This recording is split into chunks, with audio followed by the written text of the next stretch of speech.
I'm Katrina, and this is Sow and Tare. And I'm not sure if I've shown you guys this at my Oregon property yet, but I want to show you how I store my rabbit feed.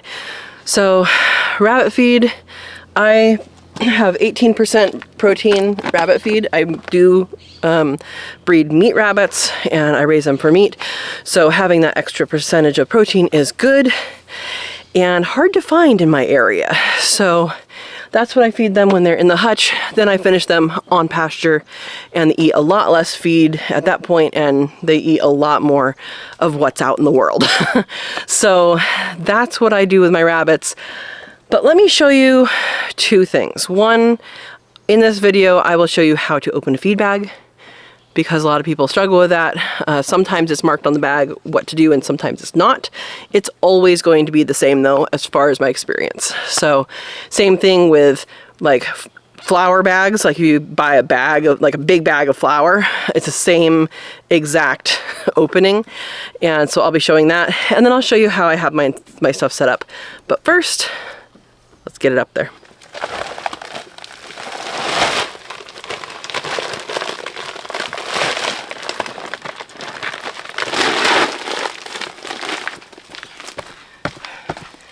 Who needs a gym?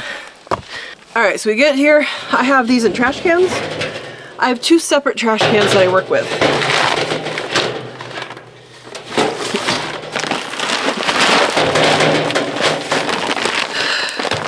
So I use these metal trash cans. It fits 3 bags of feed. The feed I have here has smaller pellets. The old feed that I used to get had larger pellets. They're the same size bag, 50 pounds. But small size pellet there's less airspace taken up in it. So for the larger pellets, it'll still fit 3 full bags. For these, you can put a little bit extra, but you might as well just do 3. There's just a little bit more room. You can pour the last load of the other one. So why do I do two of them? Can't see the other one. One here, one there. I have one that I'm actively getting things out of, and then I have one that I have, like, this is one I'm going to use next. What that does is it makes sure that you have rotation in your feed. Make sure you use the old stuff first, and then you go to the new stuff. And by the time you go to the new stuff, you're going to have old stuff. This will slow down later in the summer, kind of like right now, when there's no babies. So right now I have 2 litters out on pasture and 2 litters still with moms. They should be out by now, but my freezer's not here, so I can't process the other ones. So once they're on pasture, they're going to eat a whole lot less. Right now they're eating pretty much all pellets plus mama's milk.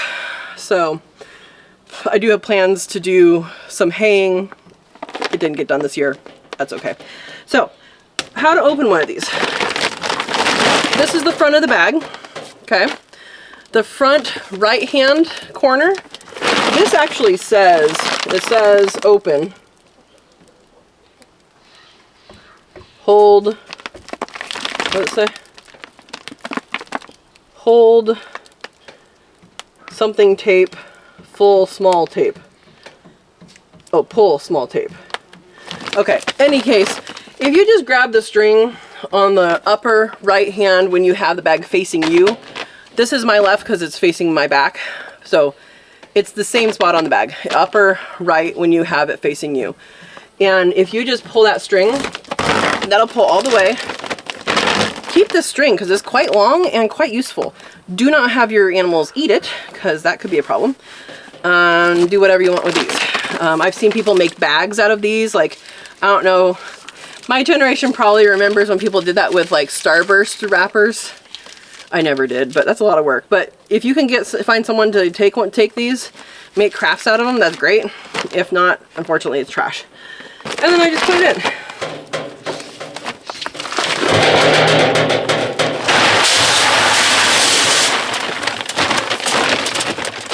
And I get it. It can get stuck in the corners here. Make sure you get everything out. And then do something with your bags. As you can see, I have a pile of them here. It's not the best plan. It's what's happening though. So you do you, I'll do me. if anybody in my area is in need of some feed bags for some project, hit me up. I have a bunch. You can use these feed bags for storing compost once it's done. If you're selling rabbit manure, which I'm not because I'm using it, then this would be great for that. Anything like that, reuse these bags if you can. These are actually plastic. Some other ones that I've had are like, I want to say cardboard, like the paper bag, grocery paper bag kind of thing, but thicker. Anyway, so that's what I do. I'm going to go get the other bags and put them in here, and then this one will be full. So that's the one I'm putting things in. This is the one I currently have here, and I'll show you what I have in it. So they've eaten, not quite a bag's worth. I take these full to the animals and load it up there. For the male and anybody who doesn't have a baby, this is how much they get. It's a cup. Now in the winter, they're going to eat more. In the winter, they're more active. I give them a cup that's mounded. You know, it's a little bit more in a cup. In the summertime, they're much more lethargic. They're much more, hey, I just want to like lay down all day and then I'll be active at night. And so that's when I give them an even cup. Now, this is for my rabbits. You're going to have to figure out your own rabbits. My rabbits, the adults are all right around 10 pounds as an adult, full-grown breeding rabbit, and so that's good for them. You can overfeed your rabbits, so don't do that, because especially, well, for the females, it can basically, they can get so fat that they pinch off like the fallopian tubes, so they wouldn't get pregnant. Also some weight issues with males can contribute to no babies. So you don't want to overfeed them. Offering hay is a good idea, all of that, but really the nutrition mostly is going to be in the pellet. Hay is great, but the pellets have the full cycle of nutrition. Like they have all the minerals, they have all that stuff that they need, and so that's what I used for my breeders. And then when they go on pasture, when the grow outs go on pasture, they get most of their food from the pasture, but I do also have them have this, and they do eat it. So yeah, my goal is as time goes on, they'll eat more and more pasture and less pellets. And I think once that happens, you know, by that time there'll be more nutrition in the ground for them, in those plants. So that's what they get. I just keep this in there, and it just stays in there. And let's go get the rest of the bags.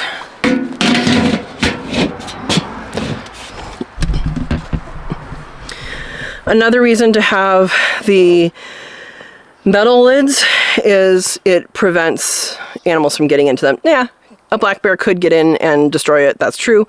We do have them here. I have not seen them this far down. Doesn't mean they don't come this far down. This fence is going to be replaced with a better fence. And anyway, so metal trash cans, like mice can't chew through it and stuff like that. So that's what the story is here.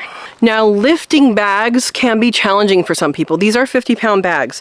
Other food comes in 40-pound bags. I think they tried to trick people. They used to be 50, now they're 40.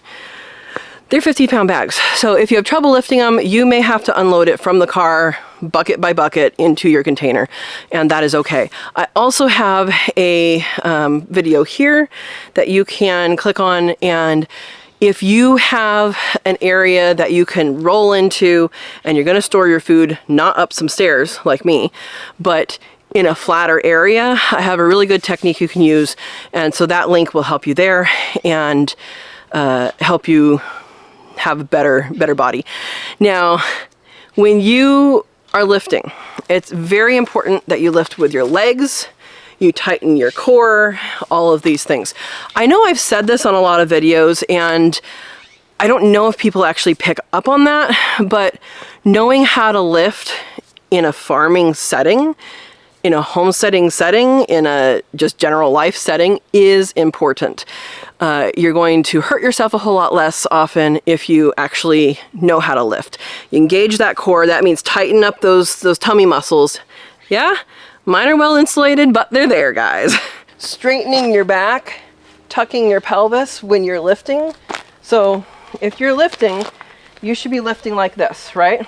I mean, I'm on a hill, but you should be lifting tummy engaged, back strong, pelvis tilted a little bit, not a whole lot, just like tilted enough. And a lot of people squat and they put their butt out, and in my opinion, that's not the right way to do it because you lose that core structure. So you're not like going like this, right? But just give it enough so that you are not sticking your butt out. So, and you can lift, and there you go. So I kind of am saying this a lot in these videos to help you. I do know about lifting.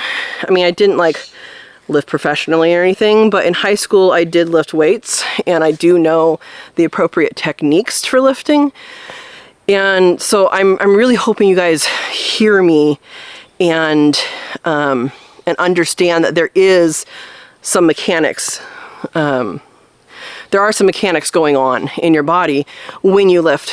You can hurt yourself really bad lifting 50 pounds. That's why that's on a whole lot of job applications. Can you lift 50 pounds? Because it's important. And it's important that you know how to do it well. And anyway, that was just my side rant. So I'm going to show you a couple of different ways to lift these, and we'll go from there. You saw kind of from a distance how I did the other one. Let's see if I can bring you closer. So depending on where you're putting it, you could simply take it here and just slide it out into a container. If that container is on wheels like I had on that link that I had before, you can literally slide it into the container, it drops, and then you can roll it to where it needs to be, and then roll it, and then pick it up, or just flip it up and open it right there in the container and scoop out. That is the best way to do it for your back. Now when you're pulling, make sure you still have those tummy muscles engaged and you pull in a non-twisting motion. So pulling and twisting heavy weight is not the greatest thing. I know the lumberjack exercise where, we're going like this, that does have some twisting, but it's not generally done with 50 pounds initially. If you're going to be doing that, you have to work up to it. So you don't have to, but you'll get hurt a whole lot less. So that's one way to do it, is to grab the bag and plop it into something. All right, another way to do it is what I did before, which is grab it here, put it upright. Now from here, you can do a whole lot of things. You can either do what I did and grab it and I swing it with my knee and go up to my shoulder. That for me is most comfortable to carry. Another way to do that, when you're doing that, you have to be careful that you're not leaning like this and kinking your back too much, because I have done that. Like, it's like, okay, that's a little too far. Let's go back. Another way you can do it, right here, grab it, again, using your legs, and carry it like this. Now you can carry it like this, and that's fine. But what do you immediately see? I can't see my feet. If I can't see my feet and I have stairs, that might be a problem, okay? Another way you can try, flop it over. You can see a little better, okay? Now this had a tendency to pull on your back. So you have to, again, engage those core, roll your shoulders back, and pull it towards you. That's the right way to carry this. So if you're carrying it like this, engage your core. So not like this. You're gonna roll those shoulders back, down, and pull the bag towards you, and you will be able to carry that further, more confidently, and in a way that you're not gonna get as hurt. Hopefully you don't get hurt at all. Trying to think any other ways that I would have carried it. I mean, not really. Those are the ways that I would carry it, and I would not carry it like this so you can't see your feet. That's so dangerous. You can really hurt yourself. Not necessarily from carrying. It can be very comfortable to carry it that way. But if you have a rock in the way and you roll your ankle, there down you go. If you have a stair step that you misstep because you couldn't see it, down you go. And so when you have those extra falling potential, that becomes dangerous. Did you ever think we were going to talk about feed and danger? feed and gym memberships. You don't need that. All right, I'm gonna carry these up and finish this up here. Then we'll go down to the shed by the pasture and put them in there.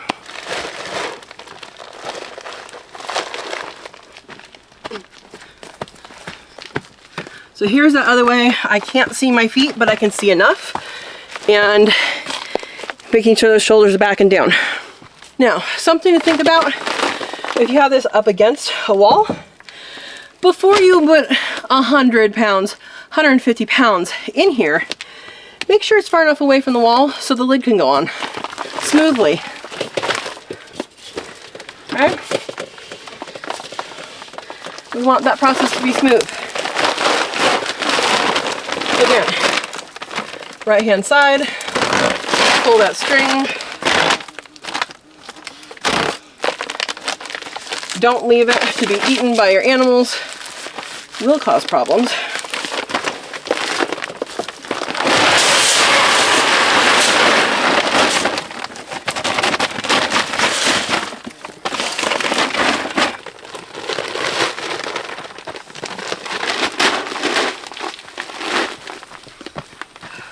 I can clearly see my feet where I'm going.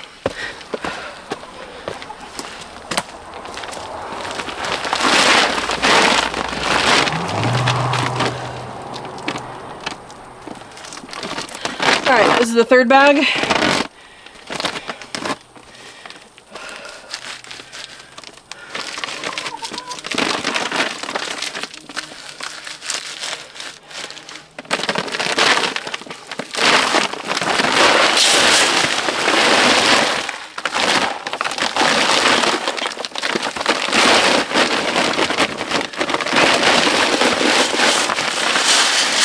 All right, so this is the level it comes to that far from the top for 150 pounds of feed. So 150 pounds of feed in here. There we go. It's now secure. I'm going to use up that one first, then this one, and everybody will be happy. Let's go down to see where the pasture rabbits get fed from. All right, so my tripod just totally busted by itself. And so this is not the angle I wanted, but this is what we have. We have one container here, one container there. This one is empty.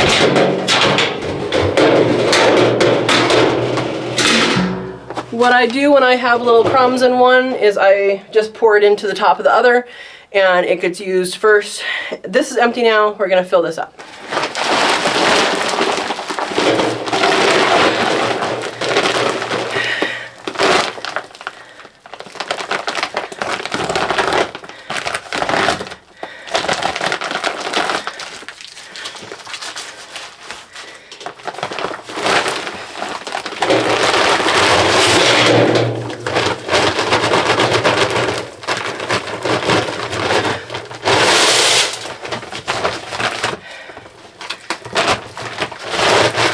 Now here I did have a nice neat pile. The fox decided to have a party in here. So, no longer nice and neat.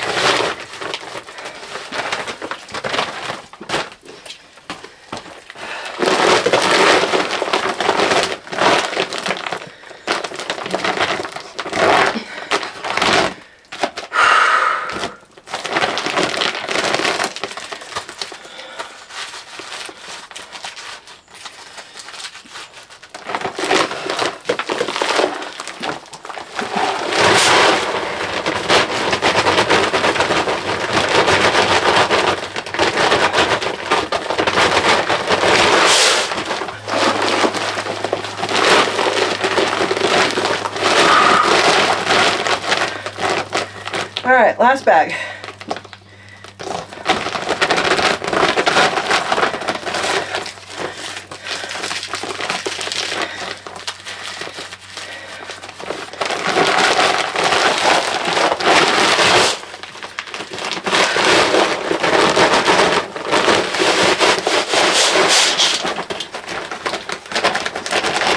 By the way, this feed is not sponsored. If they want to sponsor me, they can contact me.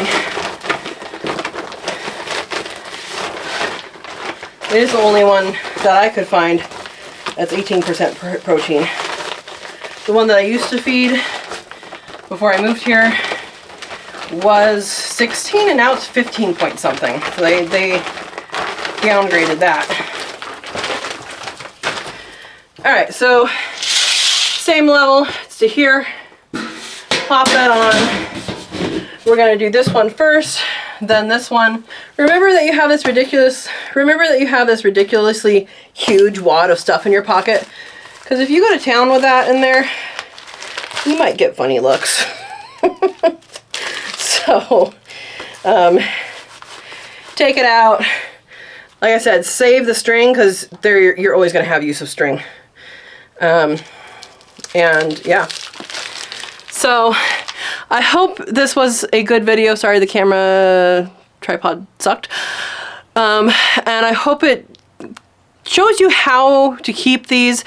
It keeps your food in rotation, and it also, when you run out, you don't have to go out and get food, because when you run out on one container, the other container should already have stuff in it. So that's another reason why to do two.